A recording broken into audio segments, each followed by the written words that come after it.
Mu nteekateeka ya Louis van Gaal yaleero asuubira okuzannyisa omuteebi Anthony Martial eddakiika 90 kuba gw'alinamu essuubi okumunoonyeza ggoolo. Martial aweze egy'obukulu 19 yagulwa ku bukadde 36 eza pawundi okuva mu kilabu ya Monaco era yakateebera Manchester United ggoolo 5 sizoni eno.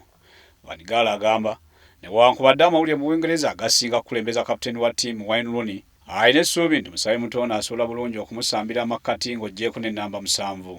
Mu ngeri y'emu eyali kapiteeni wa Liverpool Steven Gerrard avuddeyo n'ategeeza nga bw'ategeka okunyuka omupiira mu mwaka gwa 2016. Gerrard kati aweze egy'obukulu 35 yeegatta ku ttiimu ya LA Galaxy mu Julayi w'omwaka guno oluvannyuma lw'okusambira Liverpool emipiira 710 mu myaka 17 era yabateebera ggoolo 186.